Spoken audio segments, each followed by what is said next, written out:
Maaliifidha dha'ichi kan barbaade? Maaliifidha kan nuti tumamnu? Sababa tokko malee abbaan barbaade gadi ba'ee kan inni nutumu maaliifidha? Maalidha badiin keenya? Eenyuun gaafanna? Mootummaa kana koo gaaffii hedduu gaafanne. Gaaffii gaafanne keessaa deebiin arganne. Nama tokko gaaffii daabboo argattee irraa deebii argatteetu mini? Nuni garuu mootummaa kana wanta kana booda gaaffii gaafannu hin qabnu. Kana nu godhin jennu gaafanne jaarraa hedduu gaafanne. Wanti tokko deebii argachaa hin jiru. Qeerroon magaalaa kana keessatti akka booyyeetti inni har'atumamu jechuudha. Kaleessa engadda warrumaa aangoo qabna ofiin jedhan kana kaleessa engadda eenyudha kan aangootti fide. Qeerroo kana mini? Qeerroon kun har'a garuu akka booyyee asii gadi tumama. Numa keessaa ijoolleen hospitaala ciisaa jiran jiru afuura baafachuu dadhabanii. Maaliif ta'a kun? Ani hanan argetti ijoollee afur shan argeera fuuldura kootti ijoollee dha'icha hin taanedha kan isaan dhaaman ispaaltii irratti kan isaan kufan afuura baafachuu dadhabanii. Ijoollee man beeku namumaan beeku namu wajjin turre keessaatti mucaan dhaamee jira. Ka'uu dadhabeennaan ijoolleetu baateetu geesse. Ani ofii kooti jechuudha. Ani gama kooti mootummaa kana wanta gaafadhu sin qabu, gaaffii sin qabu. Uummata Oromoof qaree Oromoo qeerroo Oromootiin kanan jechuu barbaadu garuu kaleessa gaafa agaaziin fuuldura keenya ture.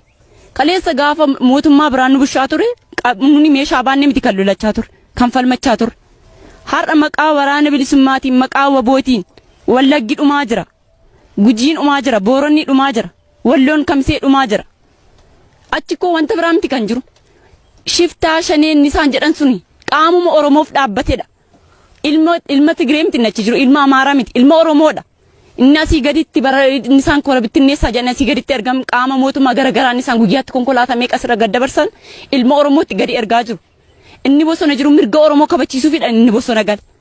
Ilmi namaa kamiyyuu magaala garii jiraachuu danda'a. Jireenya mataa isaa bareechee jiraachuu hin danda'a.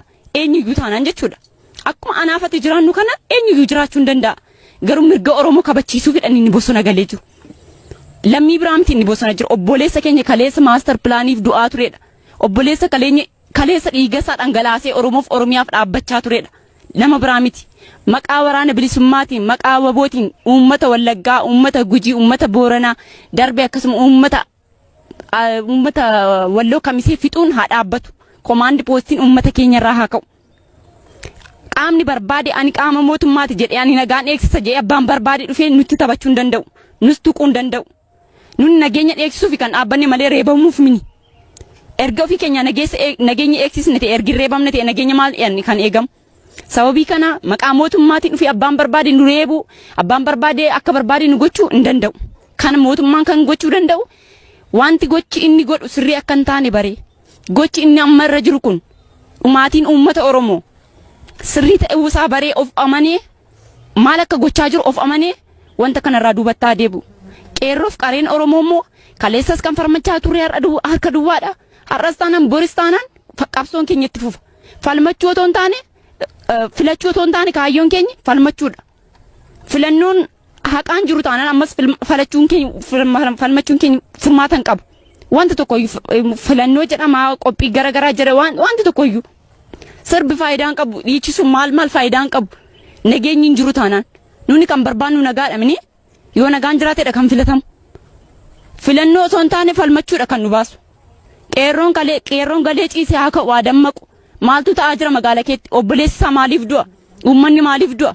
Haati aayyooliin maaliifidha kan isaan karaa irratti akka barbaadan ta'an? Isa kana dhaamuun barbaada uummata Oromoof. Isinis guddaa galatu.